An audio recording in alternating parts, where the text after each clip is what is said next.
உருளைக்கிழங்கு வேக வச்சு எடுத்துக்கலாம்.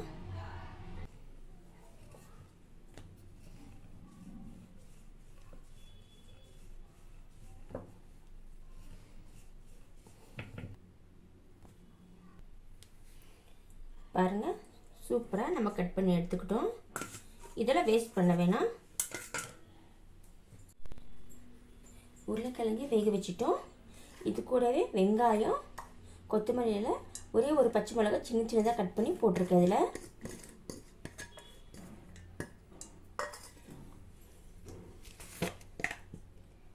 காரத்துக்கு மிளகாத்தூள்,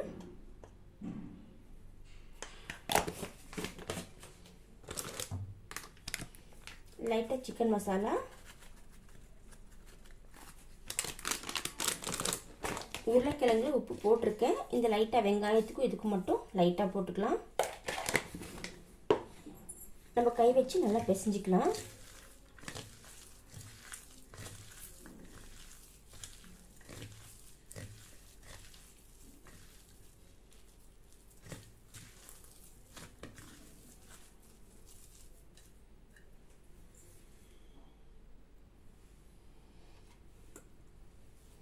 பாருங்கள், இந்த ஸ்டஃபிங்கை வந்துட்டு அப்படியே லைட்டாக இந்த மாதிரி உருண்டையாக பிடிச்சி உள்ளே வச்சு அப்படியே மெதுவாக ப்ரெஸ் பண்ணி அப்படி வச்சுக்கலாம்.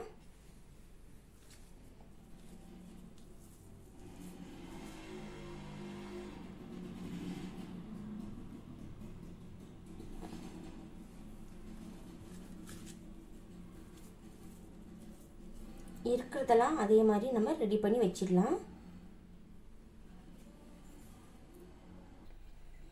பாருங்கள், சூப்பராக ரெடி பண்ணி வச்சிட்டோம். அடுத்தது வந்துட்டு இது மேலே போடுறது தான் நம்ம ரெடி பண்ண போகிறோம். இந்த ப்ரெட்டோட சைடில் இருக்கிறதுல ஒரு மிக்ஸி ஜாரில் போட்டு அரைச்சிக்கலாம். கோதுமை மாவு எடுத்திருக்கேன், கடலை மாவு, அப்புறம் இல்லைன்னா மைதா மாவு கூட யூஸ் பண்ணிக்கலாம். நான் கோதுமை மாவில் இன்னைக்கு பண்ண போகிறேன்.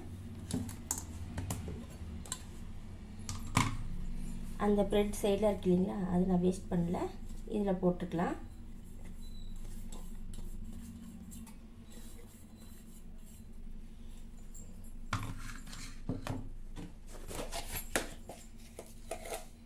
தேவையான அளவு சால்ட் போட்டுக்கலாம்.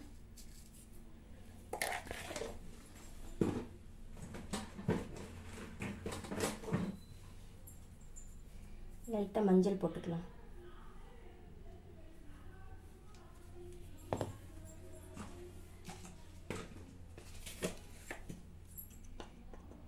காரத்துக்கு மேலே லைட்டாக மிளகாத்தூள்,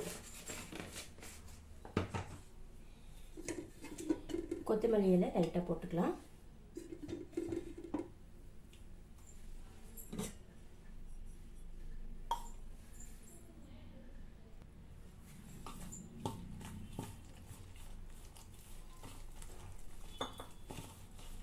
அதை தொட்டு தொட்டு நம்ம எண்ணெயில் விடுறதுக்கு அளவுக்கு போண்டா மாவு, பஜ்ஜி மாவு எல்லாம் செய்வோங்கள, உருளைக்கிழங்கு போண்டாக்கு மாவு செய்வோம்ல, அந்த அளவுக்கு இருக்கணும்.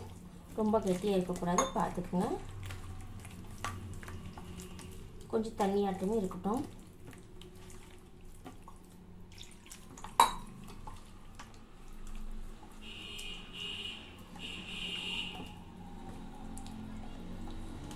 நம்ம இதில் டச் பண்ணி அப்படியே எடுத்து எண்ணெயில் விட போகிறோம்.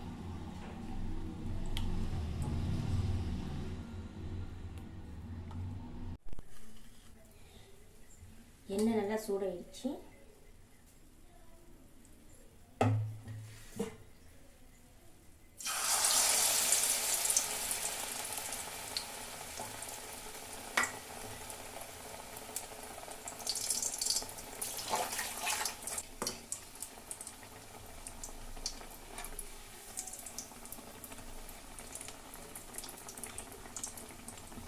மீதி உள்ளதையும் இதே மாதிரி பொரிச்சு எடுத்துக்கலாம்.